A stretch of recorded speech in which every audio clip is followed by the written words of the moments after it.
आकाशवाणी संबलपुर आंचलिक खबर पढ़ुछन अतीश कुमार सतपथी।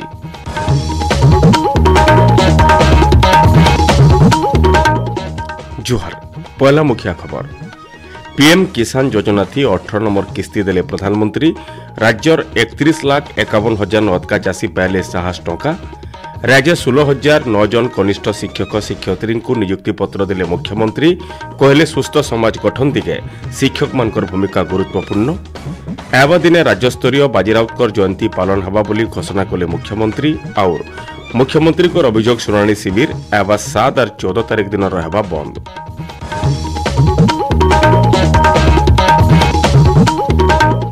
एथर पूरा खबर।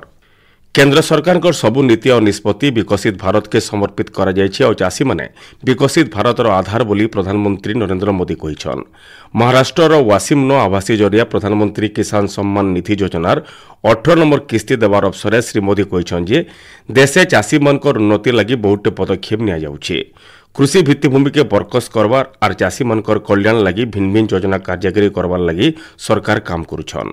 प्रधानमंत्री देशर 9 कोटी 40 लाख चाषी को प्रत्यक्ष हस्तांतर सुविधा जरिए 2,000 टंका लेखे 20,000 कोटी नदका टंका देइछन। भुवनेश्वर लोकसभा भवन होइतिबा राज्यस्तरीय कार्यक्रम थी मुख्यमंत्री मोहन चरण माझी कहिछन जे राज्यर 31,51,700 नदका चाषी को एच 689 कोटी 11 लाख टंका दिया जाइछे। जेन चाषी माने योजना थी सामिल न हे सेमान को सामिल करवार लगी ब्लॉक स्तर थी एवं नवेम्बर 8 तारीख तक स्वतंत्र अभियान आयोजन करा जाउछे। योग्य हिताधिकारी माने भिल जनसेवा केन्द्र जरिए इथिर लगी आवेदन करि पारबे बोली मुख्यमंत्री कहिछन। इ अवसर संबलपुर जिला 9टा ब्लॉक पाखापाखि 55,542 जन चाषी पीएम किसान योजना थी लाभ पाइछन। इ उदय जिला परिषद सम्मेलन कक्षन होइतिबार कार्यक्रम थी विधायक जयनारायण मिश्र जोग देइथिले। कलाहांडी जिला भवानीपाटना जिला परिषद सम्मेलन कक्षन होइतिबार कार्यक्रम के कलाहांडी लोकसभा सांसद मालविका देवी, जिलापाल सचिन पावर प्रकाश और जिला कृषि अधिकारी शुभेन्दु कर प्रमुख उपस्थित थिले। कलाहांडी जिला थी 13टा ब्लॉक न योजना थी पंजीकृत होइतिबार 1,30,238 जन चाषी योजना थी 18 नंबर किस्ती टंका पाइछन। बरगढ़ जिला मुख्य जिला कृषि अधिकारी सम्मेलन कक्षन होइतिबार समारोह थी विधायक अश्विनी कुमार षडंगी और जिलापाल आदित्य गोयल सहित जिलार 100 चाषी आवासी जरिए सामिल होइथिले। जिला 1,44,055 जन चाषी इ टंका पाइछन। झारसुगुड़ा जिला 28,676 जन चाषी टीबीटी जरिया योजना थी 5,73,52,000 टंका पाइछन। नुआपड़ा जिला कृषि सूचना और परामर्श केन्द्र परिसर न थिबा सम्मेलन कक्षन होइतिबार उत्सव थी जिलापाल मधुसूदन दास, जिला परिषद उपाध्यक्षा दीपिका दीप, खरियार रोड एनएससी अध्यक्षा सोनिया जैन जोग देइथिले। बौद्ध जिला पालझर नथिबा राष्ट्रीय उद्यान गवेषणा उन्नयन प्रतिष्ठान सम्मेलन कक्ष थी केन्द्र निर्देशक तुषार आंभरेंकर सभापतित्व होइतिबार कार्यक्रम थी उपजिलापाल प्रभाष चंद्र डनसेना जोग देइथिले। सुवर्णपुर जिला जिला कृषि विभाग सम्मेलन कक्षन जिला मुख्य कृषि अधिकारी धीरेन्द्र सिंह बोरियांकर संयोजना होइतिबार कार्यक्रम थी अतिरिक्त जिलापाल अंजलिना प्रधान जोग देइथिले। जिलान 54,000 पंजीकृत चाषी इ योजना थी लाभ पाइछन। राज्यर भिन्न भिन्न प्राथमिक और उच्च प्राथमिक विद्यालय मानके 16,009 जन कनिष्ठ शिक्षक शिक्षयित्री को एच नियुक्ति पत्र दिया जाइछे। भुवनेश्वर कलिंग स्टेडियम होइतिबा नियुक्ति समारोह और प्रशिक्षण कार्यक्रम थी मुख्यमंत्री मोहन चरण माझी इ नियुक्ति पत्र देइछन। इ अवसर उद्बोधन देकरी मुख्यमंत्री कहिछन जे गोटे सुस्थ समाज गठन दिगे शिक्षक मानकर भूमिका गुरुत्वपूर्ण है। शिक्षक माने जने जने शिल्पी बोली कहिछन।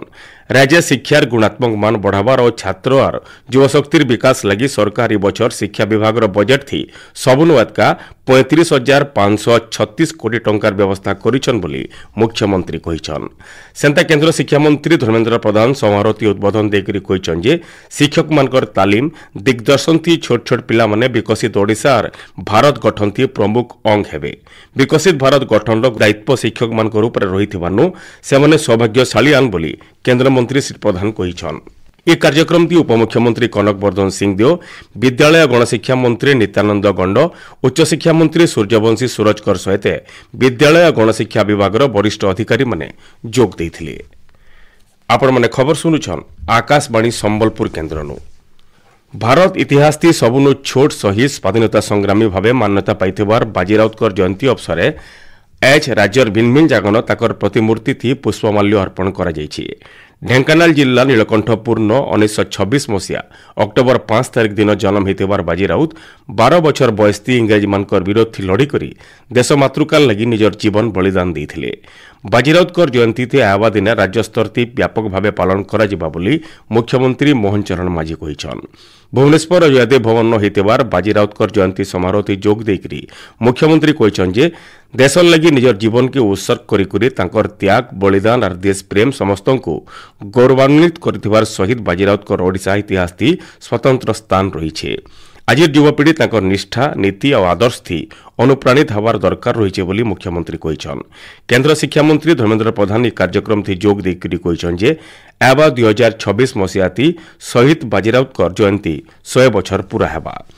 इतर आगनु तांकर जन्मस्थान ढेंकानाल जिल्लार नीलकंठपुरन बाजी राउतकर गोटे मूर्ति स्थापना कराजिबा। से कहिछन जे विकसित भारत आ विकसित ओडिशा गठन हेले सेटा शहीद बाजी राउतकर लागि प्रकृत श्रद्धांजलि हेबा। मुख्यमंत्री कर जन अभियोग शुनानी एबार 7 और 14 तारिख दिन बंद रहेबा। 7 तारिख सोमवार दिन मुख्यमंत्री कर अलग गुरुत्वपूर्ण सरकारी काम और 14 तारिख दिन दुर्गा पूजा भसाणी लगी जनशुनानी बंद रहेबा बोली साधारण प्रशासन और साधारण अभियोग तरफु बाहरी विज्ञप्ति कहुई। सुवर्णपुर जिलार शक्तिपीठ मानके शारदीय षोहल पूजा चलुवा बेले सोनपुर अधिष्ठात्री देवी सुरेश्वरी पीठन 9 दिनिया चंडी यज्ञ चली। देवी सुरेश्वरी महालया दिन धवलमुखी बेश उतरू भिन्न भिन्न बेस्ती भक्त मानकु दर्शन दौछन। सेंता महानदी भितरे थिबार लंकेश्वरी पीठने शारदीय पूजा मूल हिचे। इ अवसरे फी दिन संज बेले महानदीर तेतली घाट परिसरन लंकेश्वरी महाआलती करा जाउछि। बरगढ़ जिला उद्यान कृषि कार्यालय ठाने छतु मिशन योजना जरिए स्वयं सहायक गोष्ठी सदस्य मानकर गोटे तालीम शिविर हो जाइए। शिविर थी जिलापाल आदित्य गोयल मुख्य अतिथि भाव जोग देकरी महिला माने स्वावलंबी हबार लगी छतु चाष छड़ा अणधान फसल करवार लगी परामर्श देथिले। इ अवसर अग्रणी छतु चाष लगी बरगढ़ मोनालिसा रथ बरपाली अभिनव पट्टनायक को संबर्धना दि जाइथिला। बहु जिलापाल कार्यालय निपुण ओडिशा मिशन कार्यक्रम शुभारंभ होइछि। जिलापाल सुब्रत कुमार पंडा इटाके शुभारंभ करी कार्यक्रम सफलता सभे चेष्टा करबार दरकार रही बोली कहिथिले। केंद्र सरकार तरफु प्रणयन होइतिबार जातीय शिक्षा नीति 2020 गोटे प्रमुख अंश हेउछे मौलिक साक्षरता और संख्यार ज्ञान परिचय। इटाके कार्यकारी करबार लगी 3 बछर नु 8 बछर पिला माने 3 क्लास शेष तक मौलिक साक्षरता और संख्या ज्ञान दक्षता केनते हासिल करि पारबे सेतिर लगी राज्य सरकार को निपुण ओडिशा मिशन कार्यकारी करा जिबा बोली जिला शिक्षा अधिकारी गेंद्रा कुजुर कहिछन। नवापड़ा जिला आदर्श स्नातक महाविद्यालय इतिहास विभाग तरफु भारतीय सांप्रतिक प्रत्नतात्विक विकास विशेषत्व महानदी उपत्यकार प्राक ऐतिहासिक प्रत्नतात्विक शीर्षक आलोचना चक्र जाइए। डॉक्टर फणिंदम देव मुख्य अतिथि भाव जोग देकरी सेमिनार और कर्मशाला जरिए प्रत्नतात्विक संग्रह संरक्षण और इतिहास रचनार माध्यम हिसाब छात्र छात्री को साहाय्य करवा बोली कहिथिले। ओडिशा क्रिकेट संघ रणजी ट्रॉफी क्रिकेट प्रतियोगितार पहला 2टा मैच लगी खेलाड़ी मानकर ना घोषणा करा जाइए। मनोनयन कमिटी अध्यक्ष अमित राय और मुख्य प्रशिक्षक सुरेंद्र भावेंकर उपस्थिति 17 जनिया ओडिशा दल घोषणा करा जाइए। दल थी गोविंद पोद्दार को अधिनायक नियुक्ति करा जाइथिबार बेले 2 जन नुआ खेलाड़ी अनिल परिडा और सुमित शर्मा को दल थी सामिल करा जाइए। इ दल थी संबलपुर देवव्रत प्रधान और झारसुगुड़ार तरुणी शाह भिल छन। सूचना अनुसार ओडिशा दल इ मासर 11 नु 14 तारिख तक अगरतला त्रिपुरा विपक्ष पहला मैच खेलवा। सेंता 18 नु 21 तारिख तक Cuttack Barabati stadium 2 number match Jammu Kashmir संगे खेलवा बोली जना पड़ी। उत्तर बंगोपसागर और इतार आखरपाखर इलाका सृष्टि होता लघुचाप राज्य के विशेष प्रभाव न पकाए बोली पाणीपाग विभाग तरफ अनुमान करा जाइए। लघुचाप लगी एबा सोमवार तक राज्यर केतरा जगह सामान्य वर्षा रहार संभावना रही। एबा 24 घंटा भितर 12टा जिल्लार घड़घड़ी मारिकी वर्षा हो पारे बोली पाणीपाग विभाग तरफ सतर्क सूचना जारी करा जाइए। शेषे मुख्य खबर फेर खाए। पीएम किसान योजनार 18 नंबर किस्ती देले प्रधानमंत्री। राज्यर 31,51,000 नतका चाषी पाइले 60 टंका। राज्य 16,009 जन कनिष्ठ शिक्षक शिक्षयित्री को नियुक्ति पत्र देले मुख्यमंत्री। कहले सुस्थ समाज गठन दिगे शिक्षक मान भूमिका गुरुत्वपूर्ण। एबा दिने राज्यस्तरीय बाजी राउतकर जयंती पालन हवा बोली घोषणा कले मुख्यमंत्री। और मुख्यमंत्री को अभियोग शुनानी शिविर एबा 7 और 14 तारिख दिन रहबा बंद। आज आंचलिक खबर शेष है। जुहार।